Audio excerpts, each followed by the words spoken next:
Did you know that up to 20% of erectile dysfunction cases are caused by medications, and many men don't even realize it? Hi, everyone. I'm Dr. Emily Tran, a urologist specializing in men's health. Today, we're talking about a surprisingly common but often overlooked cause of erection problems: prescription medications. Erectile dysfunction, ED, affects nearly half of men over 40 and up to 80% of men by age 70. While aging and lifestyle factors play a role, many men don't realize that the pills they take every day could be quietly impacting their performance in the bedroom. In this video, I'll walk you through the three major categories of medications that can interfere with erections, how they affect your body and hormones, and what safer alternatives may be available. We'll begin with one of the most commonly prescribed drug types: antihypertensives, or blood pressure medications. Stick with me to the end because knowing what to ask your doctor could change everything. Here we highlight thioides and beta blockers. Thiazides, what are they? Hydrochloroid and chloroalidone. These medications are widely used, including in combination with other drugs, and hydrochloroid, for example, increases the patient's chance of developing erectile dysfunction by 2 to 6 times. Regarding beta blockers, also widely used for controlling high blood pressure such as propranolol and atenolol, they affect not only the erection but all phases of sexual activity, arousal, erection, and even orgasm. And look, if you suspect that any of these medications might be harming your performance, there's something you need to see. Recently, thousands of men have started using a completely natural at-home method that takes only 7 seconds a day, and the results have been simply amazing.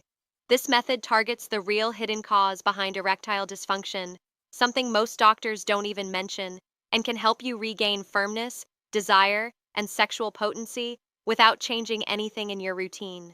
Point your phone's camera at the QR code appearing on the screen, or click the link pinned in the comments. Just don't put it off, because this video could be taken down at any moment. Another very common class which we often find patients using, and which can be related to erectile dysfunction, is antidepressants. Nowadays, they are widely used to treat anxiety disorders and depressive disorders such as tricyclic antidepressants and selective serotonin reuptake inhibitors, SSRIs. What are they? SSRIs include fluoxetine, duloxetine, paroxetine. They are often linked to cases of erectile dysfunction. Regarding tricyclic antidepressants, amitriptyline, clomipramine, which are older drugs that have been used for a longer time. Often the patient reports having always used the medication and that a case of erectile dysfunction started or emerged. In fact, this is very common.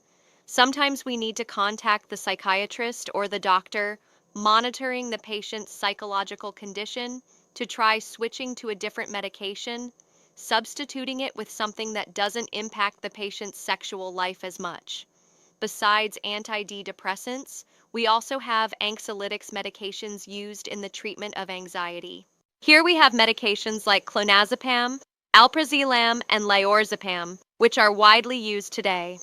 Clonazepam, sometimes taken as drops like the brand Klonopin Rivotril, can be associated not only with erection problems, but also with decreased libido.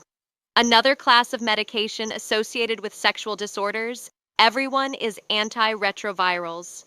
For patients living with HIV who use antiretrovirals long-term, the incidence of erectile dysfunction is very common, especially with actazidine. Another class, medications used for rheumatological diseases such as methotrexate used to treat rheumatoid arthritis, can also be a cause of erectile dysfunction. Other related classes include opioids such as morphine and nalbopine. These medications, besides harming sexual function and potentially causing erectile dysfunction, carry a risk of addiction when used frequently. Unfortunately, many patients become addicted to the sensation of using opioids, and this can directly affect your sexual life. Additionally, antipsychotics like haloperidol and anticonvulsants like phenobarbital can be related to erectile dysfunction. And finally, Other very common medications, which aren't even controlled substances that we use routinely. Some antihistamines like promethazine, the well-known Phenerin, can indeed be associated with erectile dysfunction. Additionally, some older medications used as antacids like ranitidine, which are H2 histamine receptor blockers.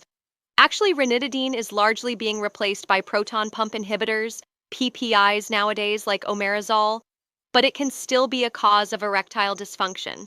So, everyone, it's very important when a patient comes to the office that the urologist asks about medication use. It's always good to ask the patient to bring a list of all the medications they take, as the problem can often be related to chronic medication use, and it's very common for the patient to say, "Oh, but I've always used it and never had a problem." But this issue can arise later. The medication can start to induce a side effect the patient never experienced before. If you found this video interesting, if the content was relevant, please share this information with as many people as possible. Also, subscribe to the channel and activate notifications to stay updated on all our weekly content. See you next time. Bye-bye.